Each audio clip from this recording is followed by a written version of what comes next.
Now, over the years, Scottish boxing's produced some great British and world champions, but never at heavyweight. Could that be about to change? Well, one young fighter in Inverness is being tipped to rewrite the history books. And Phil Goodlad has been to meet the man they call the Highlander.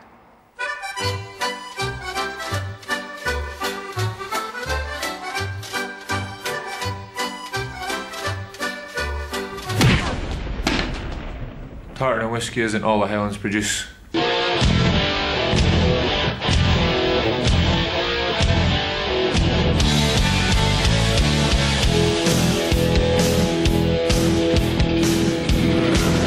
Gary Cornish has the hunger. At 25, the Inverness heavyweight has embarked on a journey with one aim in mind. Obviously everybody that goes into boxing dreams of being the champion, so I'm no different from any other boxer.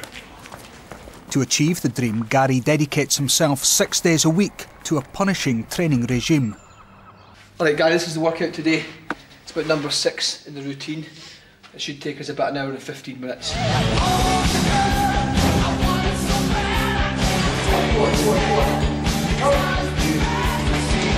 Bit important this part is get your strength up, get your discipline for getting up in the morning as well.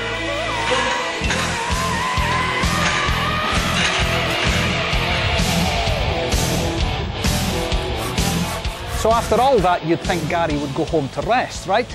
Well, think again. Because Gary Cornish is a professional boxer, but first and foremost, he's a joiner to trade. We build quite a lot of houses or extensions, so there's a lot of lifting involved, so I sort of put that into my training as well. Hopefully in the future I might be able to give up the joinery and just stick to the boxing. In the ring, Gary's potential was quickly spotted.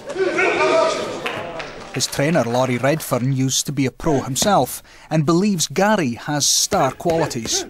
If you look at the Kitcho brothers, they've dominated heavyweight boxing, you know, in the world for a long time now.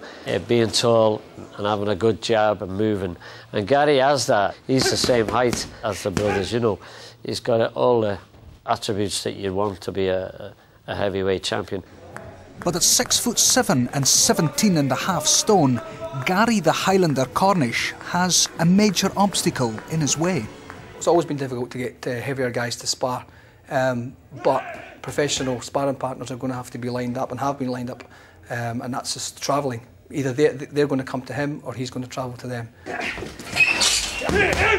Pad work was a struggle as well, because as I said, a lot of the boys are smaller, so they struggle to hold the pads, but now we've got Paul, and Paul's just brilliant on them, so he's helping me a lot.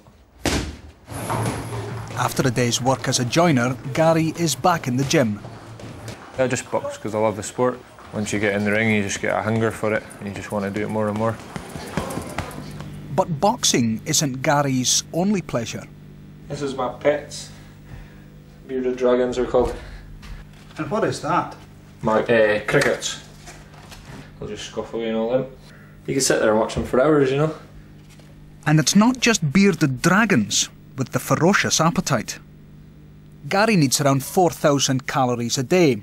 It starts with 4 eggs in the morning and is quickly followed by the first of his high-energy snacks. Lunch is chicken, pasta and bread, with a big bowl of porridge for tea. His main meal of the day is at 10 o'clock, before a protein shake at bedtime. I don't need to tell you about some of the great names in Scottish boxing. Ken Buchanan, Jim Watt, nowadays Ricky Burns, but all fighting at lower divisions than heavyweight. And that's a division we've not had much success in down the years. I think it's just a question of numbers. If you haven't got enough heavy boys coming in to work with ambition to be fighters, the chances of one breaking through when you've got so few coming through are fairly remote. Gary rounds off his day's training with a session in the pool, 14 hours after he went for his early morning run. Yeah, it's good to come in soon after training, sort of cool down, loosen you off, takes all the tension off your legs and all that. You don't worry you might burn out? Not yet. Maybe when I'm a bit older I'll slow down a bit more, but I'm just young just now, so I'll just keep on pushing myself to the limit. And Gary the Highlander Cornish is determined to do just that, to create Scottish boxing history. The joiner from Inverness with the heavyweight dream. I've never felt anybody hit quite so hard on the pads. He has a vicious amount of natural power.